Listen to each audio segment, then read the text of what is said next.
Let me share my screen.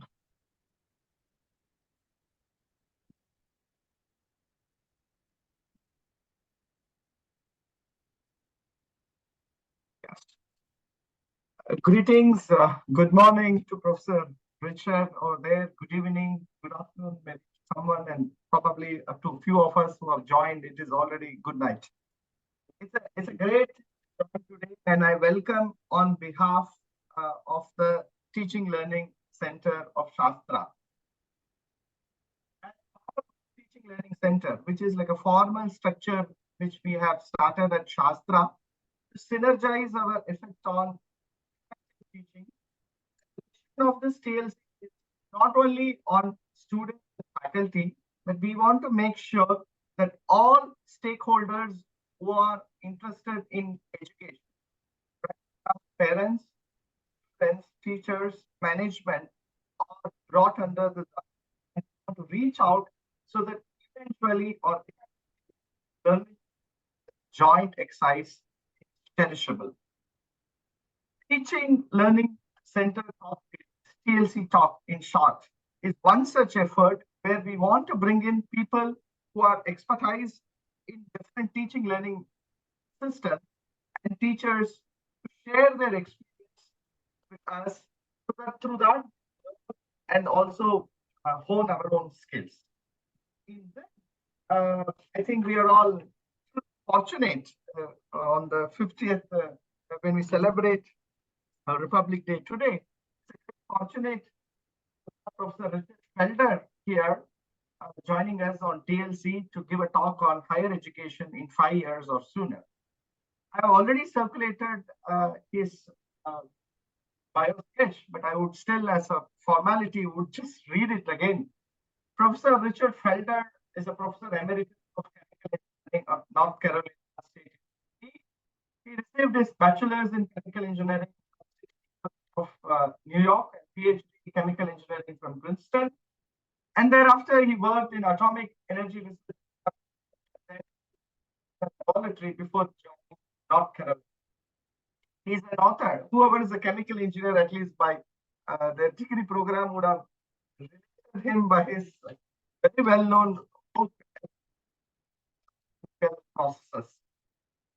A text which is a fundamental textbook of chemical engineering for decades.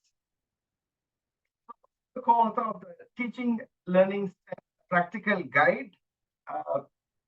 And apart from this, he has authored 4 book chapters, over 300 plus papers on chemical process engineering and STEM education. And he's very active. When I wrote to him an email whether can he give a talk, despite the difference in time zone, it's morning 8:30 over there, and I think it's 7 p.m. here. He really accepted, and he said yes. I'm also thankful for his permission to record this talk and post it on.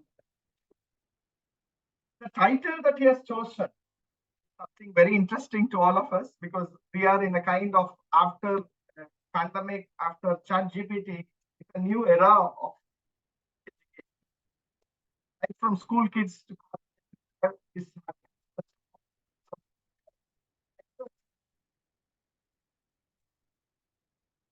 teacher has to provide classroom.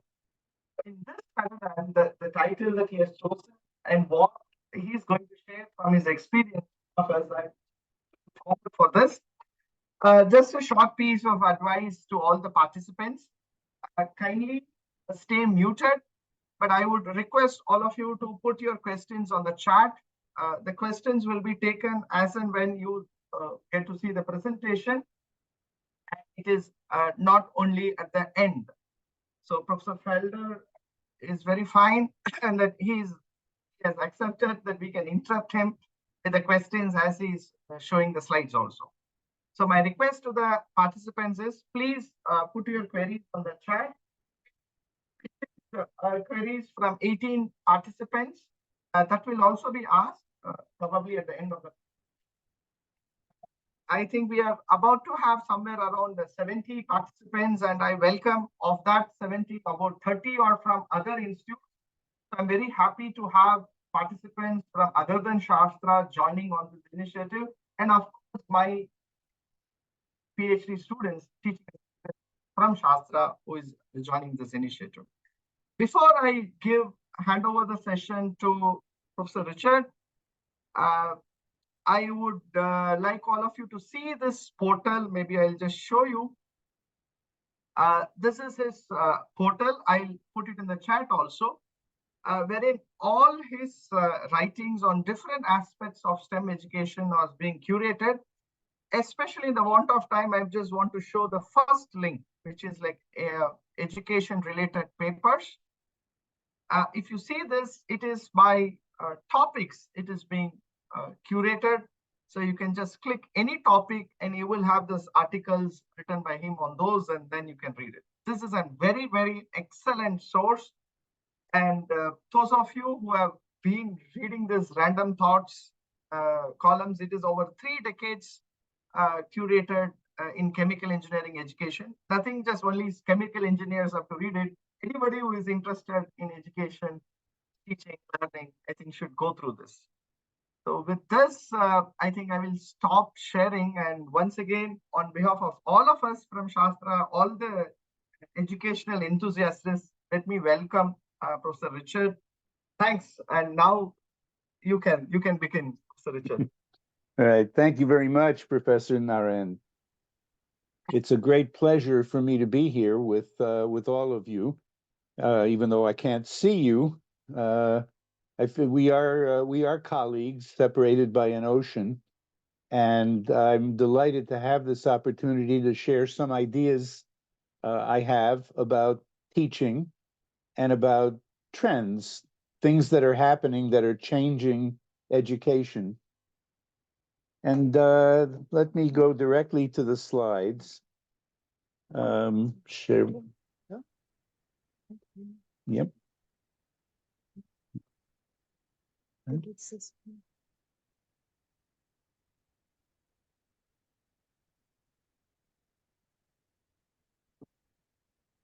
Okay, so the title of this talk is Higher Education in 5 Years or Sooner. Education, all education, but higher education in particular, has been going through many changes lately. And if all of you think about the time when you were college students, and you think about how you were taught, what the technology was at the time, what your teachers were choosing to cover in their lectures, in their classes, and you think about what's going on now, what you're doing when you get up in front of your students, you will think that there are probably a lot of important, significant changes that have happened.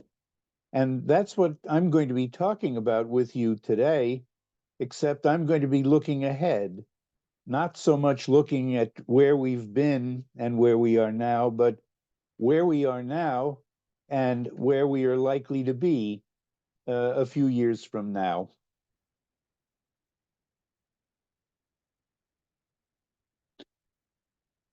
And so we'll begin by noting that there are a number of pressures that all of us in the business of education are under to improve the way we teach. And what I'm going to do now is just list what some of these pressures are on all of us. One is the backgrounds of our students are changing. Years ago, decades ago, only the top-ranked students, the best-off students in the society would go on to college. And most of the population would not. They would go into jobs. They would finish high school, if even that. But more and more people are coming in to higher education. Another change is that periodically a paper comes out, a publication comes out, in which somebody goes to people who are hiring our students when they graduate. And my field is engineering. And several times a year, a paper is published in which they interview people who hire engineering students when they graduate. And they ask, what skills are important to you in your company? What do you want the students who you hire? What skills do you want them to have? And which skills in particular do you find are lacking? You would like your graduates to have skills in this and this and this area, but you find out that many of them, and even most of them, don't. And we'll be talking about what those skills are. And that puts pressure on us to address those skills in our teaching. Globalization is becoming increasingly important. In the United States, where I am, it used to be that companies did their business with American citizens mostly, and their employees were working in the United States at their company locations, which were in the United States. Now, more and more, things are becoming internationalized. Companies are globalized. They're using technology to address customers and clients in countries all over the world. And many of their employees are working in other countries. And that changes what we're should be attempting to do in our teaching. We need to be preparing students to address people in countries beyond the ones that they live in. Outcomes-based accreditation is becoming more and more important all over the world. Traditionally, in the past, we would base our teaching on, here's what I'm going to teach. All right, I'm going to teach this subject and this topic and so on. And now, more and more, our education programs are being evaluated not on the basis of here's what I'm going to teach, but here's what I want my students to learn if they learn what I am attempting to teach them. And the fact that I've taught something is not all that important if the students have not learned it. And that makes a big difference in how we evaluate what we're doing in education. Technology is changing dramatically, as all of you know, and we'll be talking explicitly about this as we go through the talk. But years ago, we taught in our classroom, in our university, in our city. And more now, we're teaching still people who come to us from our city to our university, but our transmissions are going out to the world, and people in different cities and people in different countries are watching our courses and participating in them. Another trend in recent years is that there's been a lot of educational research going on, which evaluates how well are we teaching? And more importantly, how well are our students learning the things we want them to learn? And what the research on the effectiveness of teaching has been showing is that the traditional way of teaching, which is I get up in front of a class of students and talk to them for 50 minutes or 75 minutes or an hour and a half, and they sit there and they listen and they take notes and so forth. And the research that's been going on in recent years tells us that that method of teaching is not particularly effective. We teach the material, but many of our students don't learn it effectively. And also in recent years, cognitive science, brain researchers have been studying the learning process, what goes on in our brains when we are learning something. And those studies confirm the findings of the research that traditional teaching, I talk and you listen, is just not doing that good a job of equipping students with the knowledge and skills that we want them to have. In the talk, in the time that we're going to be spending together today, I'm going to address 4 questions with you. 1, how should we structure the courses that we teach and the curricula that we teach? The mathematics curriculum, the mechanical engineering curriculum, the psychology curriculum, how should they be structured to maximize the learning of our students? How should individual classes be taught? The traditional way and the emerging way that research shows works better. What are those methods? Who should teach? Who should be up in front of the classrooms teaching? And how should teachers, how should instructors, faculty be prepared for this job?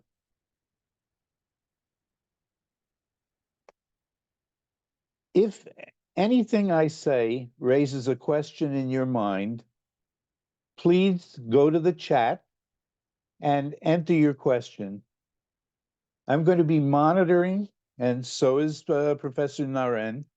I'm going to be monitoring the questions in chat, and periodically I'll stop and address some of the questions. Someone among you asked this. Let me speak a little bit about that. The chat is going to be the mechanism that we use to communicate with each other. So as soon as a question arises, don't wait for me to stop and say, do you have any questions?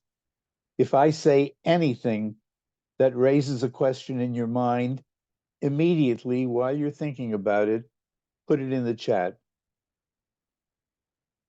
And if there are many, many questions and I don't have a chance to get to all of them, my email address is there, and Professor Naren has all of the communication mechanisms for getting in touch with me. If I'm not able to address your question here in this session, feel absolutely free to send me an email message with the question. I promise I will return to you and provide an answer. And finally, by way of introduction, I'm going to be covering a lot of material today fairly quickly and talking about different teaching methods that have been found to be more effective than the traditional methods. Dr. Brent, my co-author, and I have written this book, Teaching and Learning STEM, A Practical Guide. The book first came out in 2016, right? 7 years ago. A new edition is coming out in a couple of months, in March. And anything that I say in this talk will be discussed in much greater detail in that book. I'm not trying to sell books to you. I'm just saying that if you have questions that we don't cover here, all of the information that I'm presenting and much more will be found in that book. Okay, well, let me begin the main presentation now. I'm going to propose to you that there are 2 paradigms of teaching, 2 broad approaches to teaching. I'm going to call them the traditional paradigm. That's the way that all of you were taught when you were students. And I'm going to contrast that with the emerging paradigm. That's what's happening now in these years, in these days, the approaches that are starting to take over from the traditional approach that you and I were taught by. And I have a question, and I want to see how this works. I'm posing a question to all of you, and I would like you to respond in the chat. What differences can you think of, important differences, between the way that courses used to be taught when we were students and the way that they're starting to be taught now? And I'm just curious to see from the perspective of India, what changes do you see between the old way of teaching and the new way? And I'll ask you please to respond in chat. And I'm going to stop sharing my screen now. Okay. So I think participants can put your response in the chat.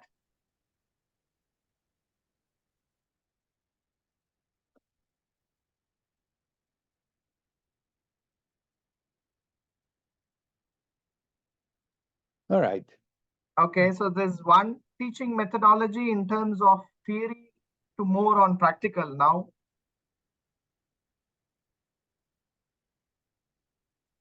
So it's Chalk and chalk talk is the traditional method to teaching online.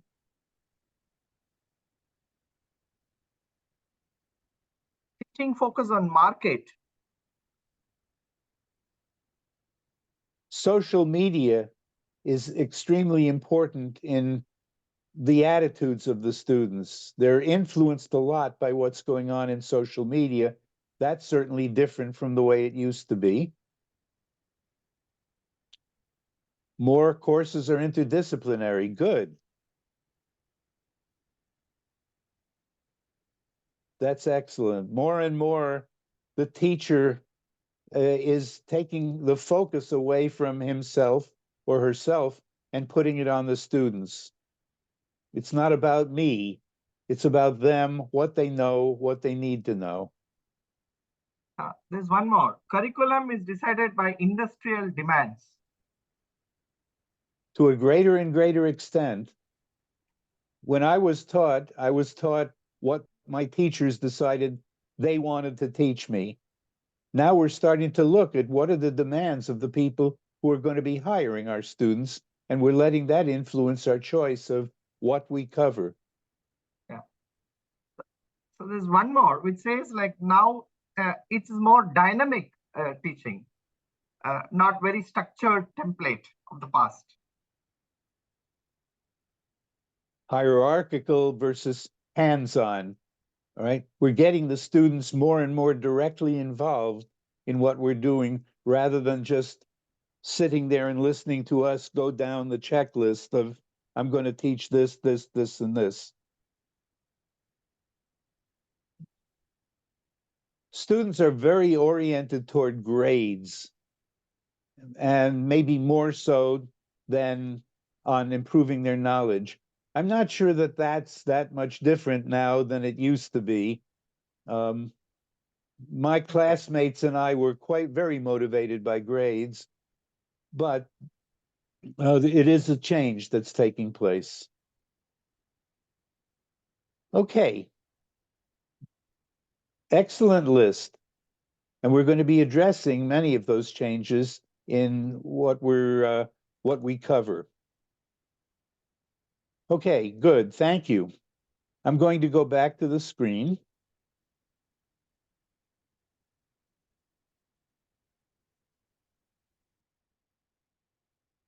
Yeah.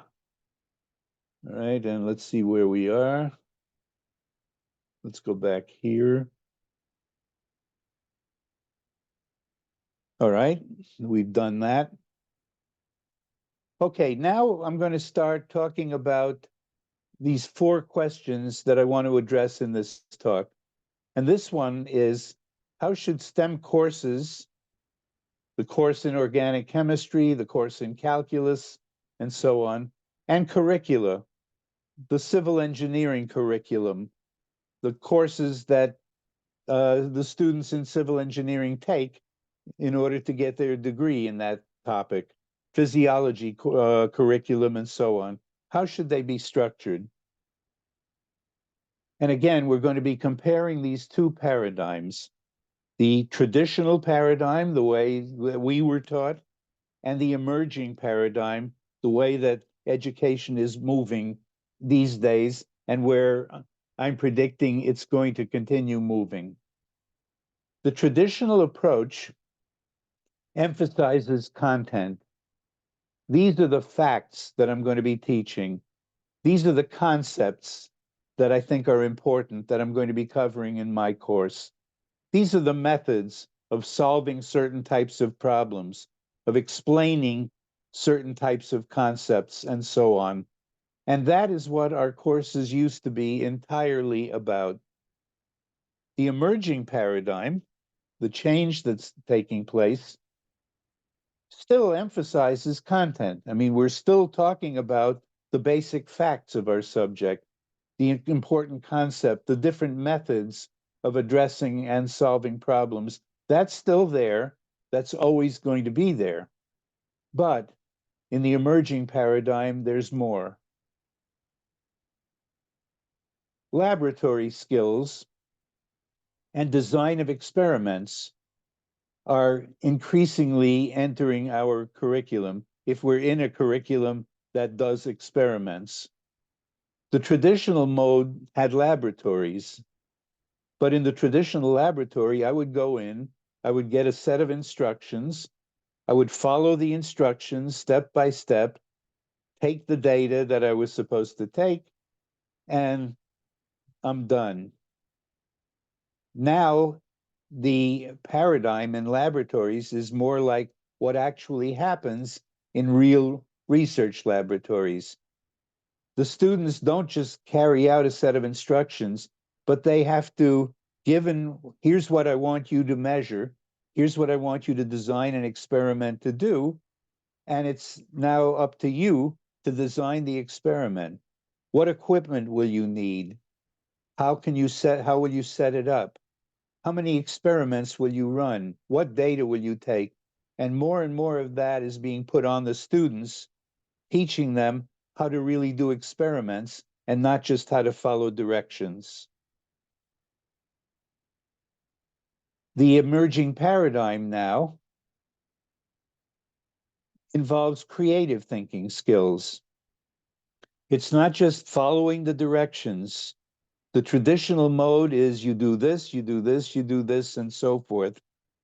Now, more and more, we're asking our students to learn to think creatively, to learn to think outside the box, because that is what they're going to be doing after they graduate. Nobody takes an engineer, a physicist, a psychologist, a physiologist, and so forth, and says, here's what I want you to do, here's the problem I want you to solve, here's a set of directions for solving it. No, what they get when they go out into a real world job is problems. Here's a problem. I want you to solve it. Go out and solve it as best you can. And this requires thinking outside the box. If it's a problem that everybody knows the solution to, it's been known for years, and you just have to go out and do it. That's not what people out in the real world are asked to do on their jobs if they're going into a skilled job, which I assume most of our students are trying to go into. And so now more and more, we're starting to teach students, how do you think outside the box? When you have a problem that you have no idea how to solve, how do you begin? Whom do you go to? What resources do you seek out? And that's part of our instruction. Traditionally, we think, here's the routine that you follow, just do it. More and more critical thinking skills are entering our curriculum, and our students need them to do the jobs that they're preparing for. And what is a critical thinking skill? It's making good judgments and backing them up with evidence. And more of our curricula are confronting students with the need to do critical thinking, because that's what they're going to have to do in their jobs. And more we're teaching them, how do you do that? Communication skills. When people go out to employers of engineers, my discipline, and they ask them, what skills are important to you on your job that you find are lacking in the students who have been graduating in recent years that you've been hiring? And their ability to solve equations and to follow routine procedures are 17th on their list if they even show up. more and more, the employers of our graduates are saying, my students have terrible communication skills. They may do something, they may solve a problem, they may carry out an assignment, but then if they have to communicate to other people, like their supervisors, like their fellow workers and so forth, if they have to write good reports, if they have to give talks, presentations, they're terrible at it because nobody ever taught them to do it.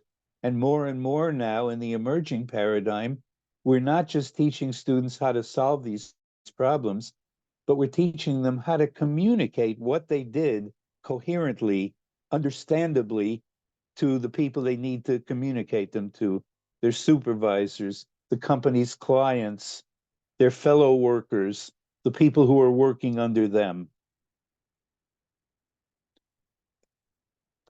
And more, we struggle, our students struggle, many of them, they're not doing well in their courses. They're not doing well on the examinations. And partly it's because they didn't really learn the material that we were teaching them. They worked hard, but they weren't able to do it. But more and more, we're realizing that our students simply don't know how to study. They don't know how to take the information that we're presenting them and get it into their heads and figure out how to use it. We can talk all day in our lectures telling them, you need to do this, this, and this. But that frequently doesn't get it into their brains. And we never teach students, here are the effective ways to study what I'm teaching you. More and more institutions, departments are realizing that, and they're including teaching students, here's how you study, here's how you learn. Here are the mistakes you're making that you're not doing, that you should be doing, and here's how to do it better. And when we start presenting some of this information to students, it turns out that they can do much better than they have been doing in the past. Once somebody tells them, this is the way to study. And more of the employers in these surveys, when they're asked, what skills are you lacking in the people you've been hiring recently, are saying, just everything that our employees do, very few of them are working all by themselves. Nobody gives engineers and physicists and sociologists a problem to solve and say, you have to solve this problem by yourself, right? You're not allowed to get help from anyone else. You have to do it all by yourself individually. That is not what happens in the real world. When people go to work on almost any job, they're working with others. They have teams that they're put into on the first day on the job, and their performance on the job is evaluated partly by how well they solve the problems that they have, but also to a large extent by how well do they work with these other people that are on the team with them that they've been put in. And traditionally, nobody teaches students how to do that. The emerging paradigm recognizes that working with others who may be difficult people to work with is a skill. And if we want our students to learn how to do that, part of our time has to be spent teaching them. And that's what's happening in the emerging paradigm. Okay. So we've just talked about how should courses and curricula be structured. I'm going to stop sharing now, and I'm going to invite you again. What questions are raised by the things that I've presented you? Here's what we're trying to accomplish in our courses. Yeah. So Professor Richard, there is already like 2 questions have come up. Okay. Shall I read them for you? Yes, please. Yes. One is, shall we introduce rhetorical courses? So that means courses for writing or Yes. persuasive writing at undergraduate level. Okay. That's one. Okay, let me address that question. Very simply, yes, definitely. That's a vitally important skill. And if we're teaching in college, we should not be teaching that material for the first time, but very often we are. This is something that should be happening in earlier education. High Fine. school students should be taught to communicate effectively. Many, frequently, they're not, and that's something that we need to do to a much greater extent. And if you have questions about how do you teach those things to students, bring them up in the chat, and I would be happy to talk about that. All Yeah. right? So the next question is like something the status of the students as such. Students, I'm reading the question. Students were not able to tell the textbook name at the end of the semester. They just want PowerPoint presentation just before the exam and then going through that. How to make students go through the textbook or references on their own? That's a wonderful question. And that's a really important question because Mahabub here raises a question that all of us have had. And I want to say a few things about that, textbooks. Students very frequently do not read the textbooks. They don't look at the textbooks. And very frequently, there's a reason for that. Many textbooks in all subjects are almost incomprehensible. And this may be controversial, but I believe it's a generality around the world. Many people who write textbooks are not writing them for the students. They're writing them to impress other professors in how rigorous they are so that the other professors will adopt this textbook to use in the classes. And they're very dense, many of them, and they're very complicated. And many students look at them, they can't really understand them. They're not written at a level that makes it comprehensible, and so they don't look at them. Right? But even if textbooks are reasonably well written, students often don't look at them because nobody has ever taught students how to read complicated textbooks. If they look at the textbook, they read it as though it's a novel, a short story. They read a sentence, they read the next sentence, they read the next sentence. And if they're lost at the first sentence, then nothing that follows makes any sense. The way that students need to learn to read is a sentence at a time. You read a sentence, you think, do I understand that sentence? Do I understand what that sentence is telling me? And if I do, then I go on to the next sentence. If I don't, I try to figure out what does this mean? Because if you don't understand something, going on and continuing to read is not going to help you, and you're not even going to bother to do it. All right, so how do we make that comprehensible? When we're doing it online, when we're showing students a textbook, and the best way to get them to read it is to give them quizzes online. You read this section of the book, you try as hard as you can to understand it, then you take a quiz on the contents. The quiz, online quiz, asks you a question. You submit an answer. If it's correct, then the program gives you a virtual pat on the back and asks you the next question. If your answer to the question indicates that you don't really know the answer, you don't understand what you read, then the program will say, no, that's not correct. You're probably thinking this, but instead think about this and try again.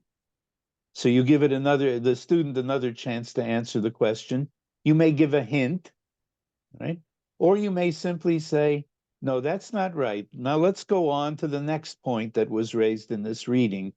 The student goes back and forth, and it doesn't take long. There are not lots and lots of questions, just a few important questions that get at the content you want them to understand. And when they finish that exercise, they know what's in that paragraph. They know what's in that section.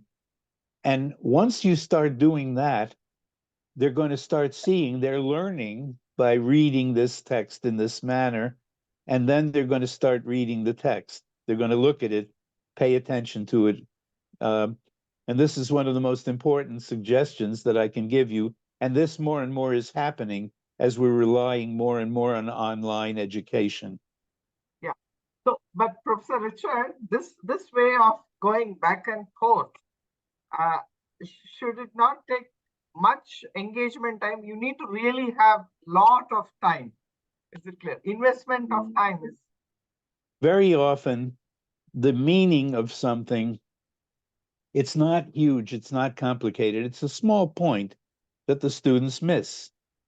And asking a question, getting a response, giving feedback can take a matter of 30 seconds in some instances, or a minute. Now, obviously, there's a balance, right? And I'm not saying you're going to get 100% correct results like this, and the students are going to come away from all of the assignments understanding everything you want them to understand. But they'll understand enough that they can make progress. And I've used this technique very frequently. It doesn't mean that I've got to allow an hour and a half for students to complete this one quiz or get through this one paragraph. So it's an approach. It's not perfect, but nothing is perfect. But it will take you a long way toward getting the kind of results from your textbook that you can. The other thing to look at is this textbook readable? If you're using a textbook that the students really can't understand, then you might think about looking for a better textbook. so that I think that lines with one comment which is there in the chat, because the author of the textbook assumes that there is a prerequisite attained by the reader. So when that prerequisite is not attained, and when the reader is reading the textbook, I mean, like we cannot find fault with the author, because there's a prerequisite with which the author has penned down his structuring in a textbook. Right. Okay, this is another suggestion. So yeah, there are two questions related to evaluation as such. You want to take it now or you want to take it later? It's on evaluation. Let me talk about the prerequisite question. Okay, fine. So our courses have prerequisites. Can you assume that the students coming in know all of the prerequisite material that they're supposed to know, so that you can immediately start building on those prerequisites? And all of us who have experience in teaching know the answer to that question. No. You may not assume that all of the students understand those prerequisites. Some of the students may have taken the prerequisite course a year and a half ago, and they've forgotten most of it. Others may have taken it last semester, but there were some parts of the course that they never really learned. They learned enough to pass the prerequisite course, but there's still things they don't understand. A suggestion that we have is, on the first day or the first 2 days of class, you give them a quiz on the prerequisite material. You don't surprise them with it. On the first day of class, I announce your first test in this course is going to be a week from today. It's going to cover only the prerequisite material for this course. Right? Here is your study guide for that test. Here are the things you need to know, the things I'm going to be asking you. All right? We'll have one review session on Wednesday in which I'll go over anything you want to ask me about what's on that study guide. All right? So we do that. Next week comes, they take their prerequisite quiz. Most of them do very well on it. They have done whatever they needed to do to get that material back in their heads. or to get it into their heads if it was never there when they took the prerequisite course. And now, for the most part, they're ready to go. Right? That's a technique that I probably was not the first one to think about it, but I never heard about it. It just occurred to me, why don't I do this? It works amazingly well. And my students, after they go through this preparation, they're ready to start learning the new material that builds on the prerequisite. All right. What other question do we have? So the other questions were related to evaluations and grading. You want to take them now, or like we'll go to the PowerPoint on structuring of the courses? Let's stay with structuring now, because I'm going to be talking more about grading a little bit later. Fine, fine. So on the structuring of courses, I just have a query.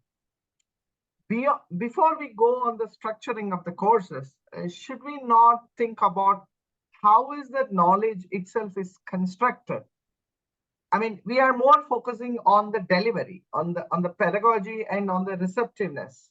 But Right. I think we focus on how is the knowledge constructed? I mean, is this knowledge is constructed before this, or is this the only way the knowledge is constructed? I Right. think that should be, or why should that course should be learned? Okay. The brain researchers who have been studying the learning process and what goes on in the brain have found that there are certain, well, first of all, what is learning? I don't want to go into a lot of detail about brain science now, but to be brief, learning means taking information from the outside and putting it in long-term memory where it stays, so that subsequently, when a need for the information arises, the students can go into their memories, pull it out, and use it, like on the exam. And the brain researchers have discovered that there's certain conditions that facilitate storage of information in long-term memory. Here are the characteristics of information that make it likely that students will store it. One, the student has to be able to connect this new information you're presenting to three different things. One is their interests. If you present something and it connects to something that the student is interested in, it's much more likely to be studied and learned. And so part of our job as teachers is thinking, what is this material that I'm presenting? How is it likely to connect to anything that these students are interested in? And you may not always be able to think of something, but the more you can think of a connection to what students are interested in, the more likely it'll be that they'll learn it. The second is their goals. All of your students have goals for themselves. There are things they want to do in their lives, their careers they want to have, right? Any way you can indicate that here, this material I'm presenting now is likely to be really useful to you in your subsequent, after you graduate, on your jobs. Here's how it connects with the important problems facing the world that people in your chosen profession are going to be addressing. The more of that you can establish up front, the more likely the students are to pay attention to you and learn. And then this is the critically important one. Learning is most likely when the information you're presenting connects to things that the students already know. If you teach something and the students have never seen anything like it, they haven't learned anything before, it's not a prerequisite knowledge that they've acquired, but it's brand new to them, and you just jump into that, the chances that the students will come away learning it, knowing it, understanding it are very small, which means that you need to be able to connect the information you're about to present to things you know they already know. because the way our brains work, we don't just take new information and shove it into our brains whole. We take information in our new information and link it to things that are already in our long-term memory, make connections, So which that means means, that, yeah, so that means to say that either we need to connect with the goal which the student has, or it needs to be based on the experience. So unless something connects to an experience, the learning is not going to be built. that's correct. Yes. And that puts an obligation on you to make those connections. But we have experience. Most of us know why we're teaching the things we're teaching. And most of us know how it connects to the things that the students are likely to know. But we don't share that information with the students. We just Yes, jump in and start yes. presenting. And so the message here is share the information up front before you teach new material, establish the connections. And if you're teaching something that you cannot connect to the students' prior knowledge, that you cannot connect to what they're interested in or likely to be interested in, you can't connect to their goals for themselves, why are you teaching it? And Right. generally speaking, you'll find answers to that question. Okay, we could go the rest of the Yes. time on Rod, this, yeah. but let's continue with the slides now. And I'll remind you, if Fine. I don't get to one of your questions, you can ask it after the seminar is over. Send an email message or send the email message to Naren, and he can forward it to me. All right, let's go. Let's We'll go go to the back in. presentation. I'm sorry. We'll go to the presentation. Yes.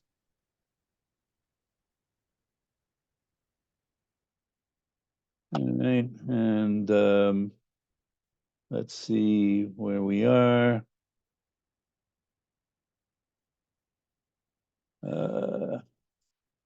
Yeah, just a second. Here. I got it. I think it's a slide. Yeah. Fine. Okay. Fine. This is All fine. right. Okay, how should classes be taught in the emerging paradigm? The organization of the courses, traditionally, it's deductive. I'm going to cover a whole body of theory, and then I'm going to show how it's put into practice. That's the traditional way. It's not effective because very often the practice is what shows students, why am I learning this material? If I just give it an abstract theory and I tell the students, trust me, this is going to be important to you someday, it's not a motivator. It doesn't work. The emerging approach goes the other way around. It starts with applications. It starts with the practice. It starts with real world problems and their solutions. And then we build up to the theory, the general principles that guide the kind of solutions we were looking at. And there are a number of approaches that utilize this approach. And you may not have heard of inductive teaching and learning, but probably most of you have heard about project-based learning. Instead of teaching the theories, you give the students a project, and in the course of working on that project, they're learning the material that you want them to learn. Problem-based learning, a similar thing. Inquiry-based learning. So instead of starting with a theory or an equation, I start with a question, a problem, and I ask the students to think about it. How would you approach this problem?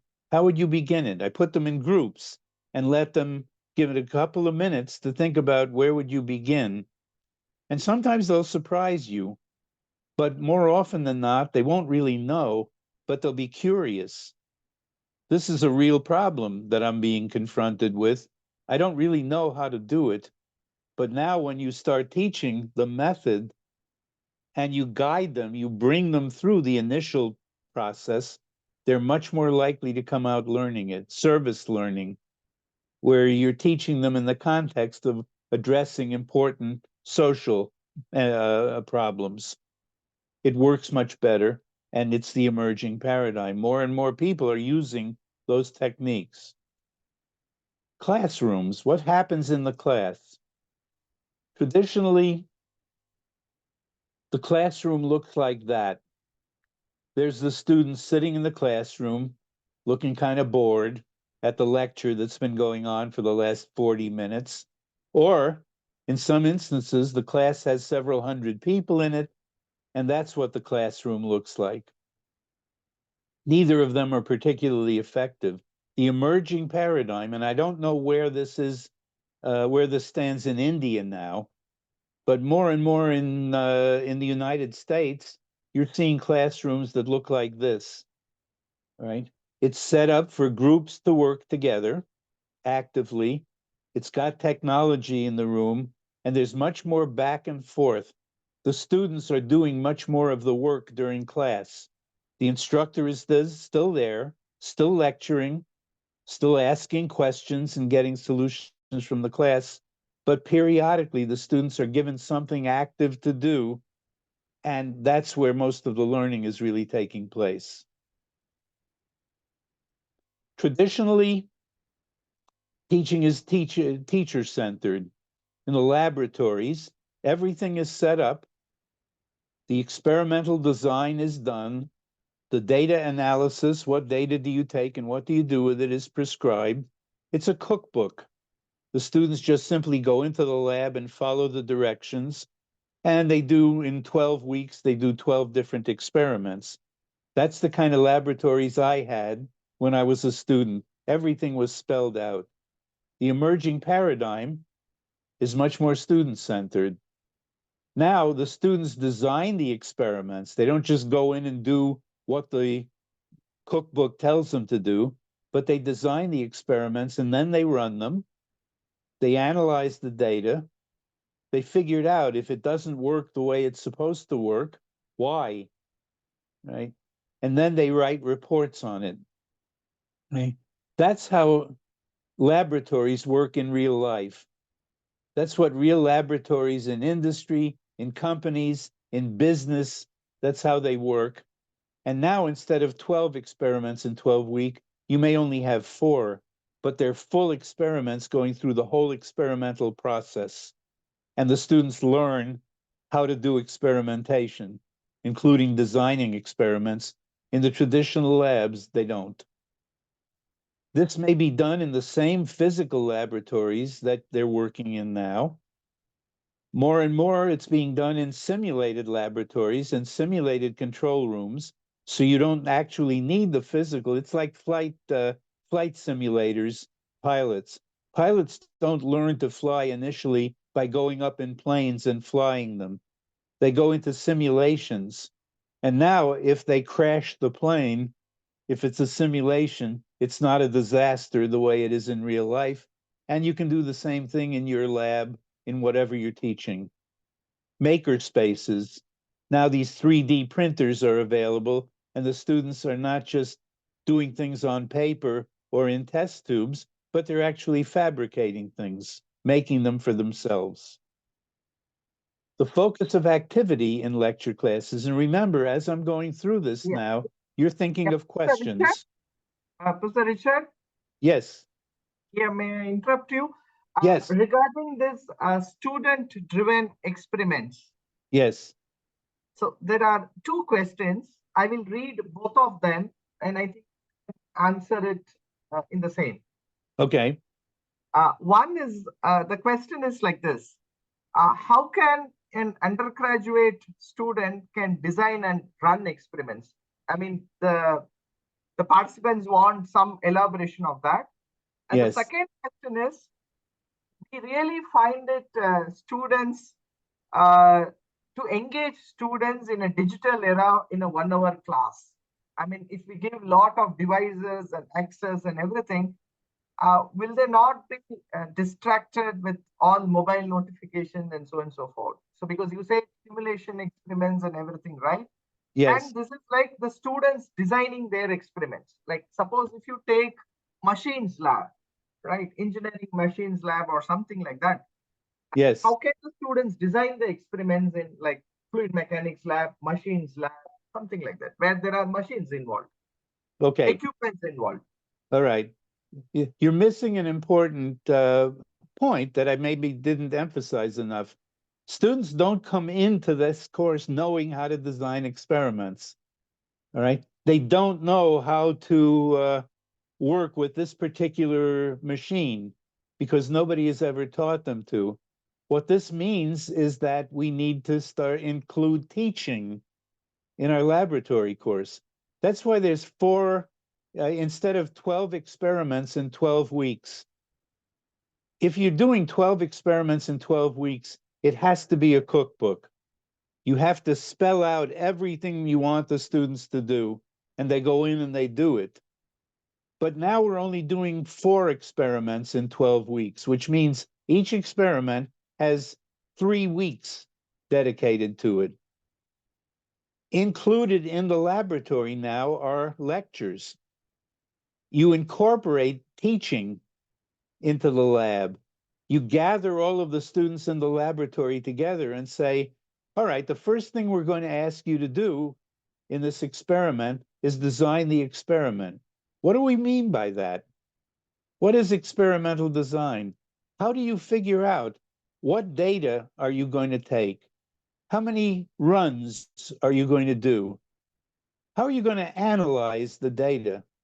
That's something you need to figure out. So we're going to spend, in this 3-hour period we have today, we're going to spend a half an hour talking about experimental design and giving you the basics of that process.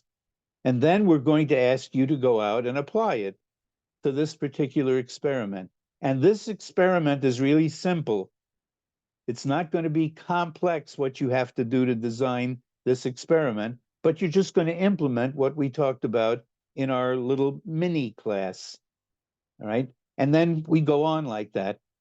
Next experiment in 3 weeks, they're going to have to design that one too, but now they've got experience, they've had some training in it, and now they're going to be able to do it.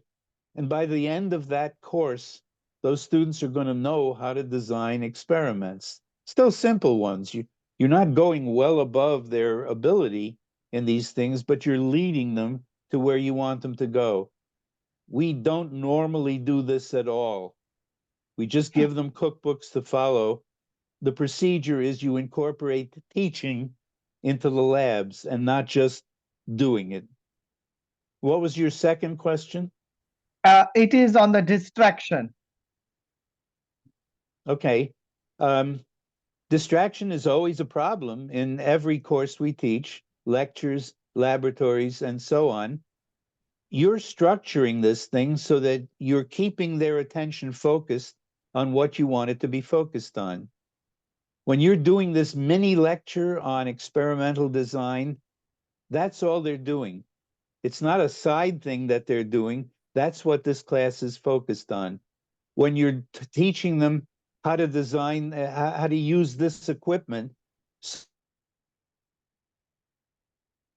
that they don't destroy the lab or themselves, that's where the entire focus is. You're teaching them that material.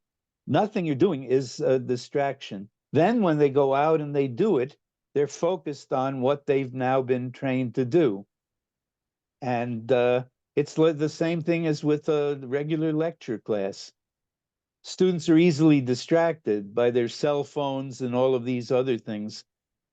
If you're focusing on what you're teaching and you're giving them periodically things to do with what you've taught using active learning, the distraction problem doesn't disappear completely, but it becomes much, much less of a problem than in the traditional approach to lecturing. Fine. Okay? Fine. Yeah. We can go ahead. All right. So the focus of activity in lecture classes is on the instructor. The emerging paradigm, the focus is shifted between back and forth. The instructor part of the time, the students part of the time. You lecture, you give them some information, they're taking notes, as in a traditional lecture class, and then you stop the lecture and you give them something to do.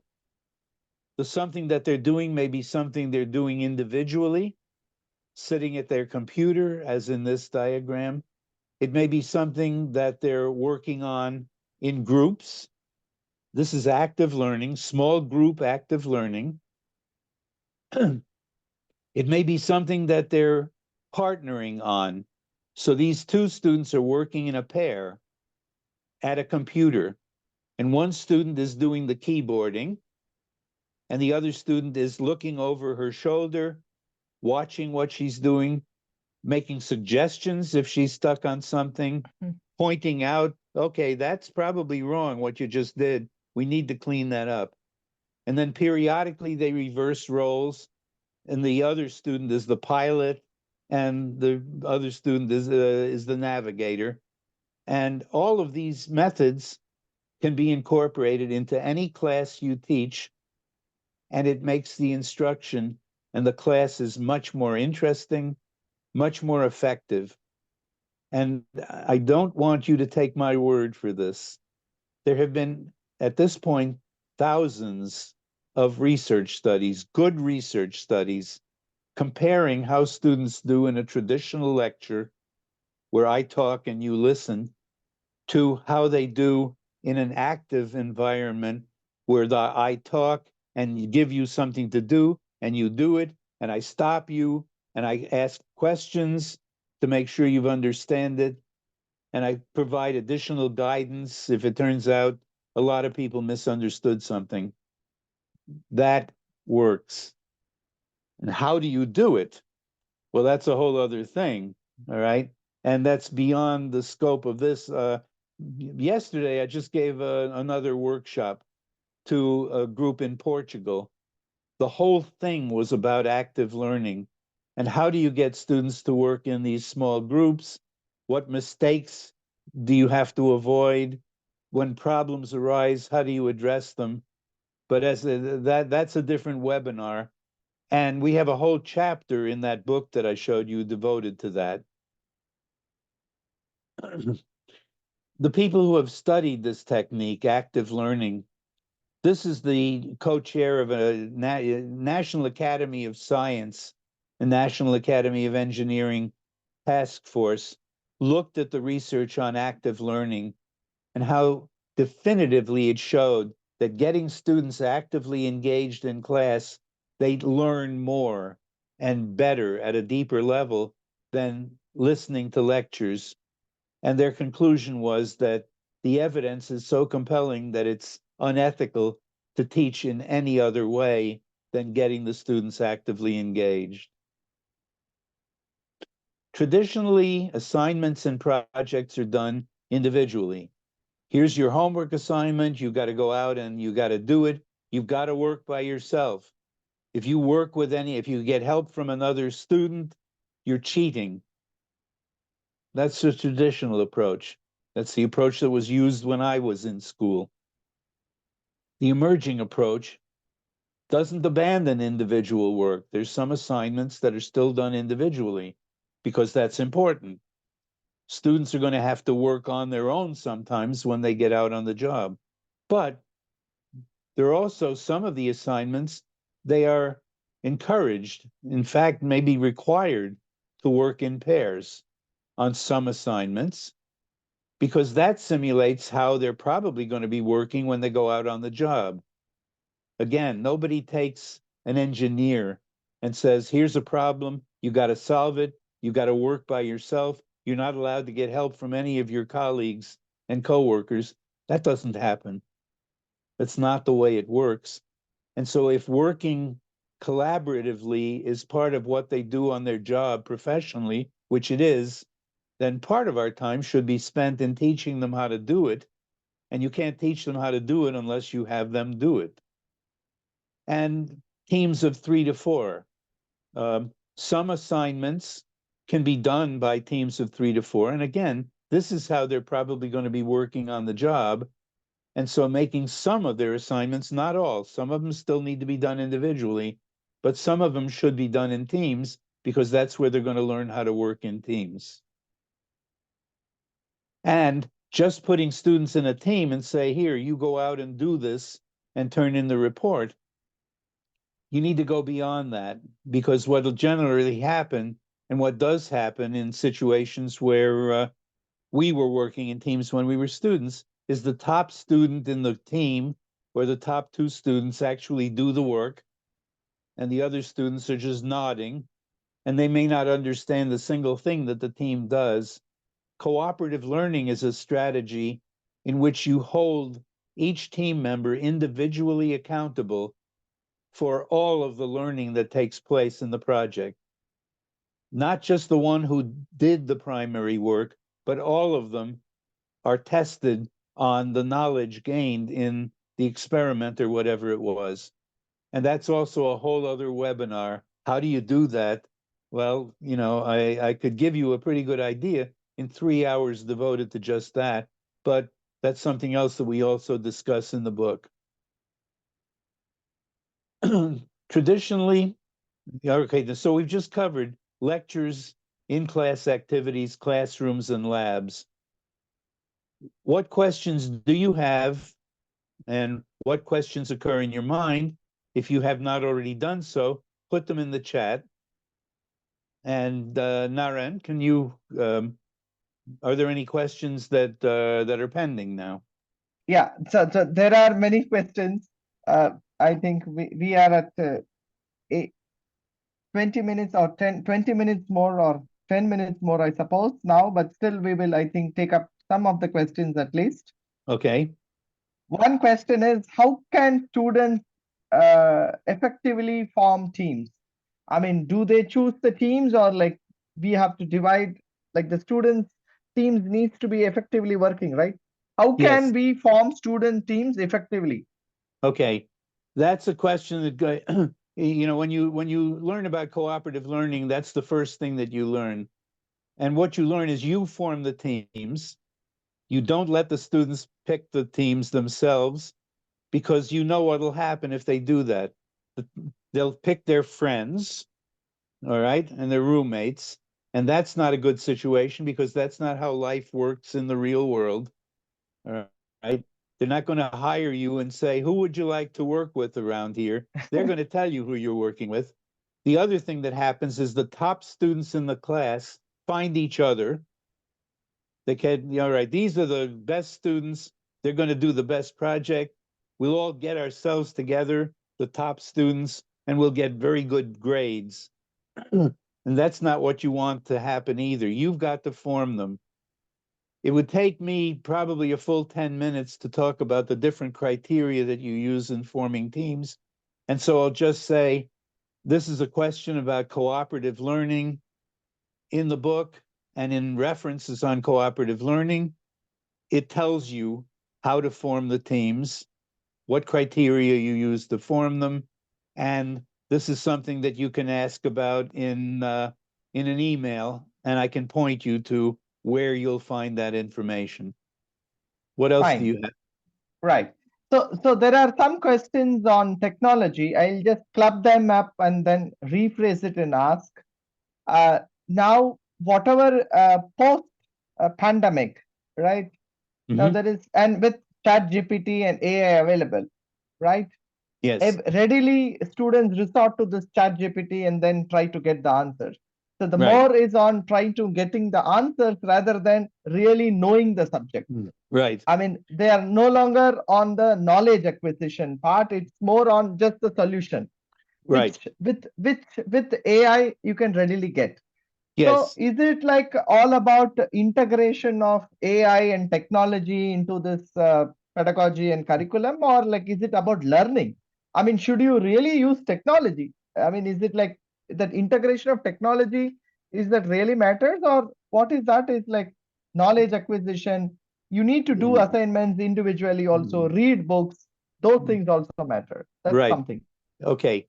First of all, is it about the technology? Yes, it is, because we can't stop that. Once you have something that a student can use to solve every problem you assign and answer every question you ask and do it quite coherently, I mean, these these Chat GPT and Bard and Bing are incredible if you've played with them. You ask them to do something and they do an unbelievable job of it, and they do it like that. All right. They can solve your hardest problem in 10 milliseconds. And you can't tell students you're not allowed to use that. They're going to use it. All right. And you can't stop it. And it's going to be out there when they go out to work on the job. They're going to have those tools. And part of what we need to be doing is teaching them how do you use those tools. And so that Fine. again is a whole other webinar. All right. Yeah. But So, just briefly. All right. I tell my students, you can use ChatGPT on this homework, right? But I'm going to be grading you pretty strictly on the homework. And if you make a mistake on the homework, that if you're writing something in Word, and if it's something that the spell check or the grammar check could have picked up, and you didn't bother to use it, it's going to cost you a lot of points. All right. The other thing is you're going to be taking tests in this course. Most of your grade depends on the test grades, not the homework. The homework counts, but your course grade is going to be determined by what you do on the exams. And you're not going to have ChatGPT on those exams. You're going to know how to solve this problem by yourself. All right. Maybe I'll give you a handout with some formulas you can use so you don't have to memorize everything. But in terms of what equation do you write, how do you approach it, you're going to need to know that. You're learning how to do that when you do these homework assignments. If you just get ChatGPT to solve the problem and you take what it does and hand it in, you'll get a good grade for that assignment if you don't make any obvious mistakes, but you're going to be helpless on the exam. The only way to learn how to do this stuff is to do it and then go back and find out what you did wrong and how you could have done it better. But it's up to you. I can't stop you from using ChatGPT, but if you rely on it entirely, you're probably going to fail this course. so that means like it's not like ChatGPT is going to make you learn something. It's just a tool. You should know But how to use the tool. that's exactly right. And that's the approach to take. Yeah. So can we go with the PPT? Like you can just cover up, maybe Yeah. summarize because Yes. Okay, I'm going to quickly go through, since we just have a few minutes left, I'm going to quickly go through all of the remaining items, and then I'll give you a short closing message, and then we'll go on our way. But fine. remember, questions that you don't have that you have and you don't have answers, send them in to Professor Naren, send them to me. You will get answers to them. But let me quickly make these remaining points. Traditionally, live lectures with PowerPoint is how technology was used 10 years ago. An emerging paradigm using technology is, instead of the live lectures, you tape them with PowerPoint slides, and the student boots up the computer and watches the lecture recording. The alternative approach, the emerging approach now, makes use of the full multimedia capability of the technology. Some lecture clips, not a 50-minute lecture that the student just watches, but a 5-minute lecture, followed by a quiz, questions, pictures, videos, graphs, screencasts, interactive tutorials. The student goes back and forth. They show a clip, it gives a quiz, the student responds, they get feedback. All of these things are now brought to bear in the emerging paradigm. Interactive multimedia tutorials can be used. So now the student is getting the entire lesson, a video, the quiz, the figures, and so on.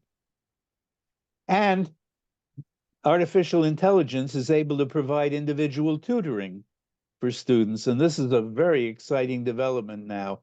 What they're already able to do is unbelievable. And teams can function virtually by means of e-messaging, discussion forums, video conferencing software like we're using right now, like Zoom and the other video conferencing programs, WebEx and so forth, is going to be more and more what happens in classes. So you don't have to have a live class in order to use Teams. It can all be done online. I'm going to skip through that. There's a whole chapter in the book on teaching with technology that compares synchronous and asynchronous and so forth, right? They've done studies of live classes, online classes, and hybrid classes, and it turns out that the learning that takes place in a well-taught live class and a well-taught online class, about the same. And if you use both, using online for what it's best for and live what it's best for, you get on average, you get a better learning outcome. And then artificial intelligence, that's the future, folks. All of these things can do all of this, and that's what I just got finished talking about. They're capable of doing these things. The students will be using them. You've got to persuade them that if they come to rely on artificial intelligence to do their homework, they're going to crash and burn in the course. It's not worth it. All right. Who should teach? This will be the last point that I make. The traditional mode in universities that have graduate programs is you've got to have a doctorate to teach, and you've got to be really good in research. If you're in a community college or a technical college, this is not applicable. But a university, the IITs of the world and so forth, that's the criteria. The emerging paradigm recognizes that universities have different functions. Research may be one of them, and so you need some expert researchers. You also need people who are experts in applying research to problems. They may not be doing the research on their own, but they're making use of it. Professional practitioners, people who have been out in business, out in industry, and come back and teach. They can provide teaching to the students that people who are purely academics can't, and people who are studying pedagogy. There's room for them too. There should be room for them in departments. And the emerging paradigm is bringing in more and more of these people. But they all have to have an equal opportunity to advance. How should faculty be prepared to teach, finally? Traditionally, there is no preparation for teaching. We join a faculty, they welcome you, and they tell you, you're going to be teaching these courses, good luck. More and more, it's recognized that teaching is a highly skilled profession. And there are graduate courses and workshops on how do you teach that faculty teach early in their careers or while they're still graduate students. They take workshops, they take learning communities, they sit through webinars like you've just been sitting through. And there's more and more mentoring on faculties where experienced teachers, expert teachers, take the new ones and provide them with guidance early in their careers. And the more of that you have, the better the teaching is going to be, and the better the students are going to learn. Conclusions, finally, research in cognitive science are telling us that the traditional I talk and you listen approach to teaching is not effective. There are better ways of doing it. Live and online instruction both have strengths. Hybrid, making good use of technology and good use of traditional teaching methods, is optimal. And instructional development and mentoring are what need to be incorporated into all of our educational programs in order for us to be doing the best job that we can with our students, in order to maximize the learning that takes place.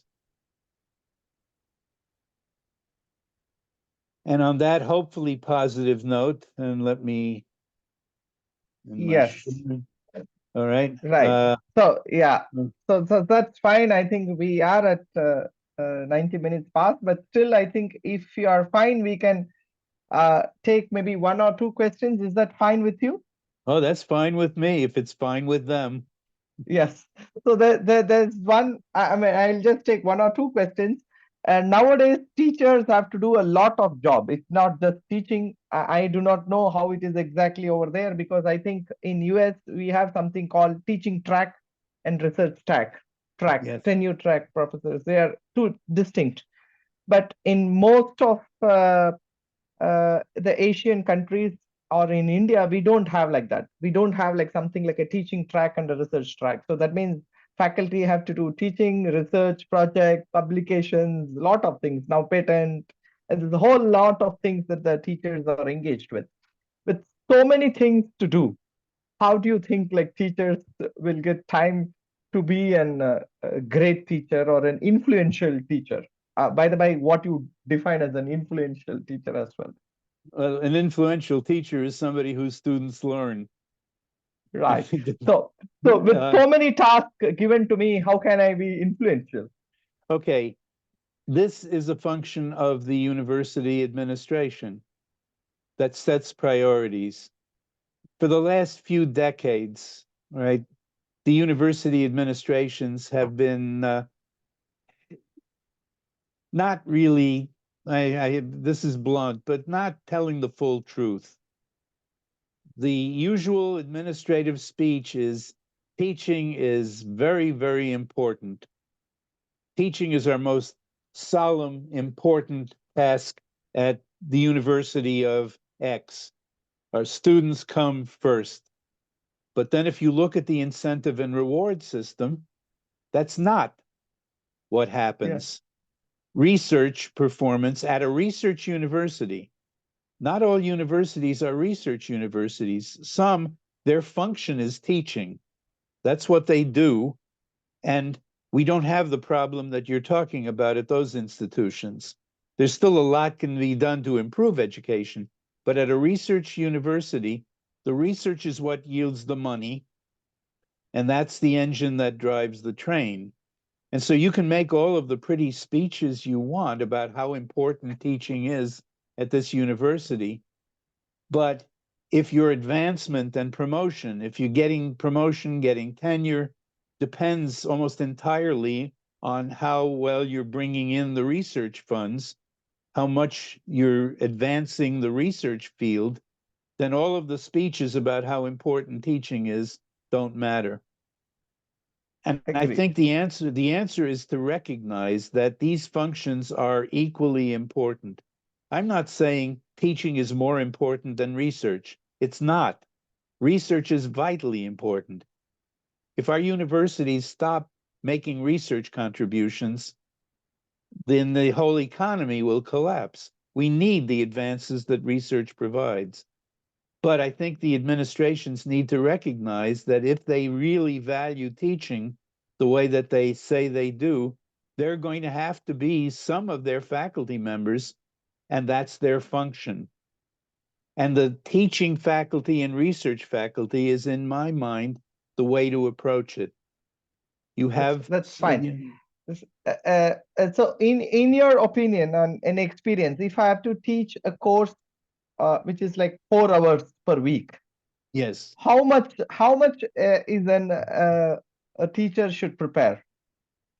The general rule of thumb that we use here, which works reasonably well, is that for every hour of class, there's 2 hours of preparation. It's a rule of thumb, all right, but it works reasonably well. And you can do the arithmetic then. If you're teaching 3 courses, 3 hours a week and so on, that's a lot of time that you need to do an adequate job of preparing, especially the first time you teach the course. Now, once you've taught the course 1 or 2 times and you have the lecture notes and you have the activities planned, obviously it requires less time and you can increase teaching loads. But if you Right. take a new teacher and say, you're going to be teaching 3 new courses this semester, good luck. And by the way, bring in $3 million in research funds, you're asking the impossible. Yes. And the answer is you need to make sure that there are some teachers who are excellent teachers whose priority is teaching, and some researchers who are excellent researchers and bring in lots of research grants. Their priority should be research. And they Fine. should still teach, but maybe you don't have them teach the basic undergraduate course if they're not all that interested in teaching. Teaching graduate courses in their specialty, that's the way they should be employed in teaching. So that's fine. And so the technology reach is also another concern.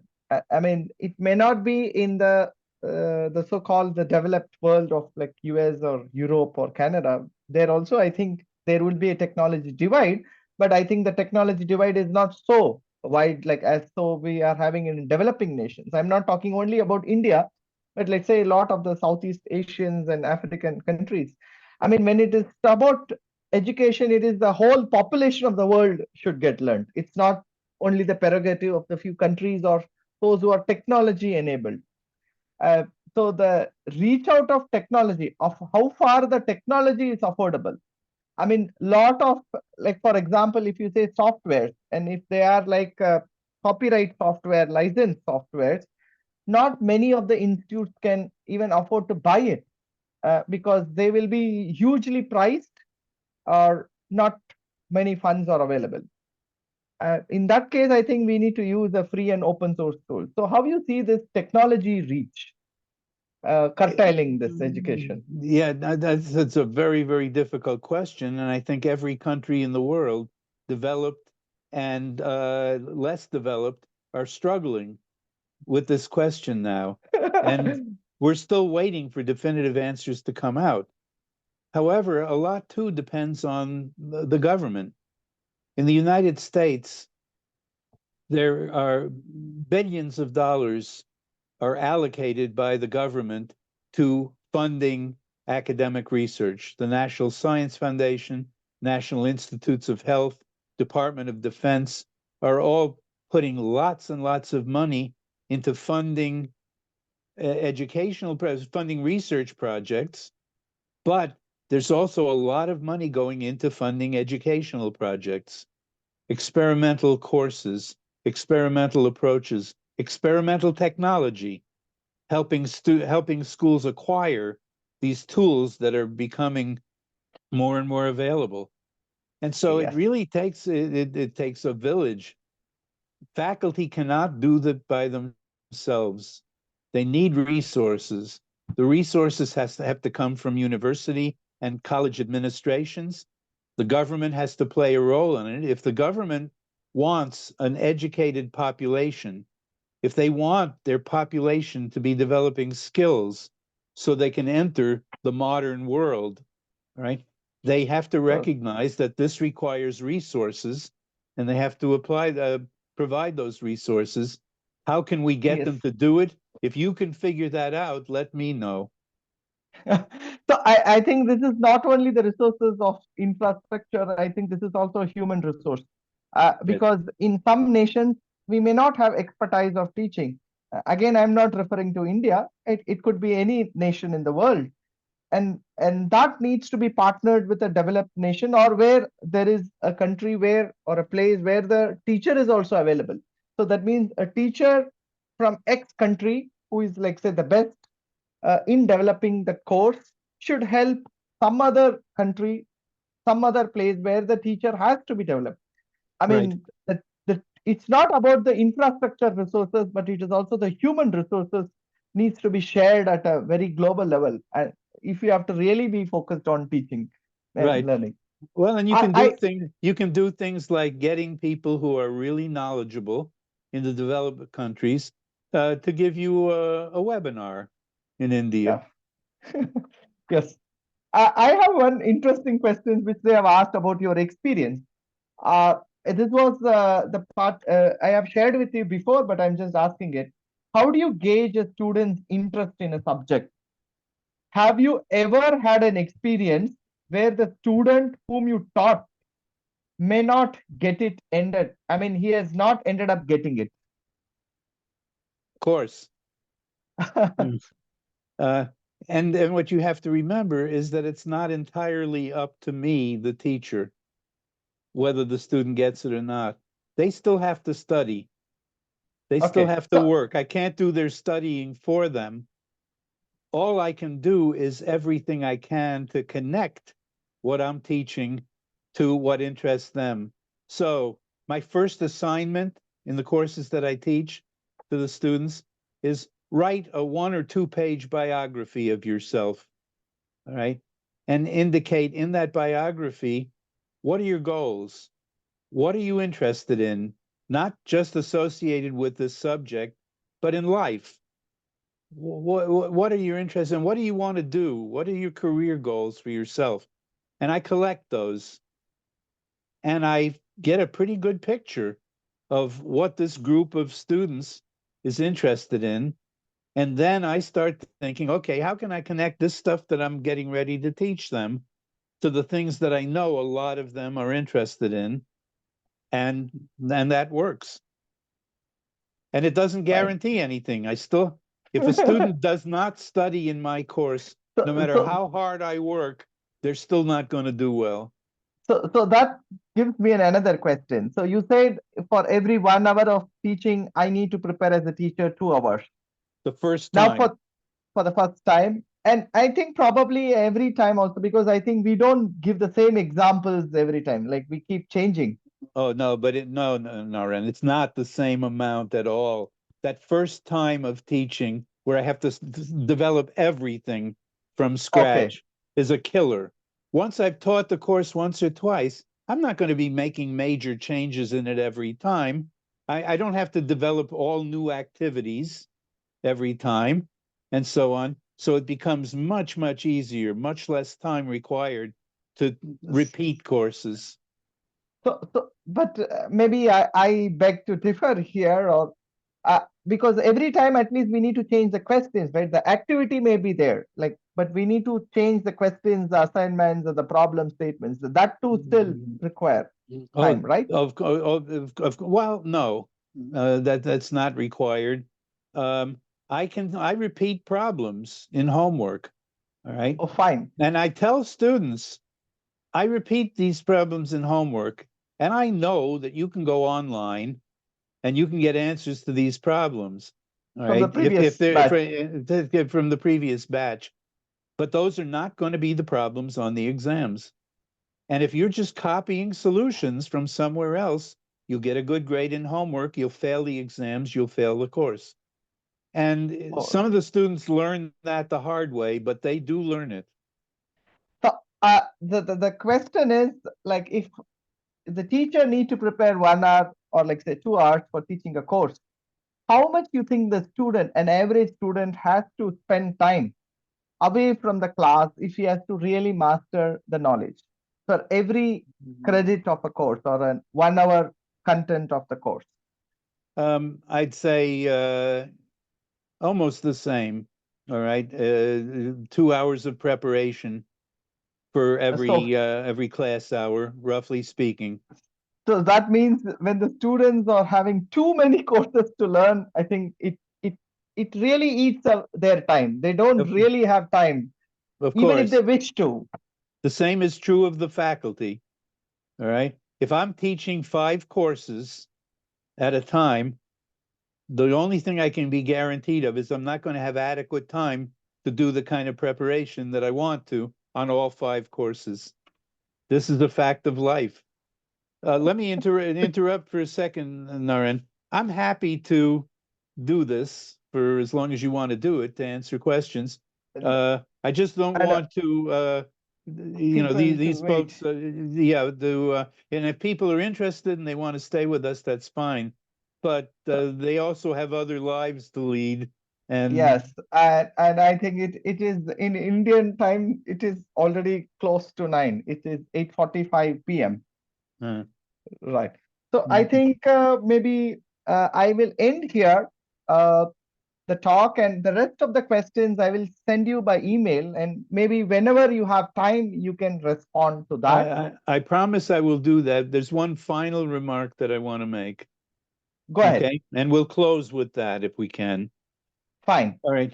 If you look at the suggestions that I've made in this webinar and the many, many more suggestions that we make in that book that I was talking about, there's hundreds of different suggestions of things you can do to improve your teaching.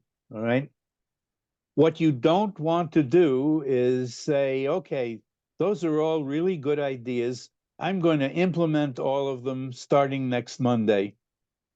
First of all, that's impossible. All right. Nobody, no human being could do that. Second of all, it's not desirable or necessary. Right. The advice for all of this different suggestions that we've made is to start slowly.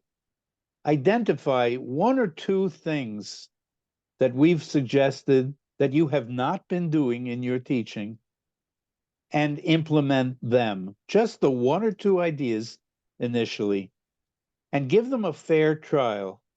Don't just try small group activities once and the students just stare at you vacantly and you say, oh, that didn't work, and abandon it and go on to something else.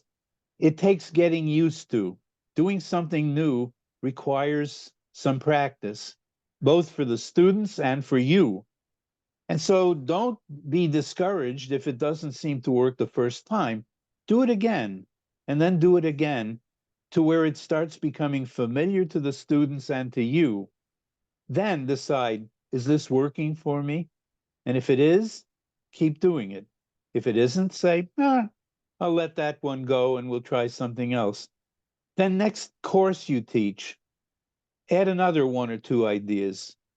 Try them, give them a fair try. If they work, keep doing them. If they don't, then stop doing them. And if you adopt that gradual approach, not trying to do too much too soon, your teaching will gradually and steadily improve. It has to, because if something isn't improving your teaching, you're not going to keep doing it. And over a period of time, this gradual improvement in your teaching and in your students' learning is your goal. If you can do that and make it continue to happen, you win. This is a victory. And that's my closing advice to you. So as a closing, I should say a digital vote of thanks. What I want to actually make a request is maybe all the participants might test one or two techniques, as you said, during the course of this or the next semester.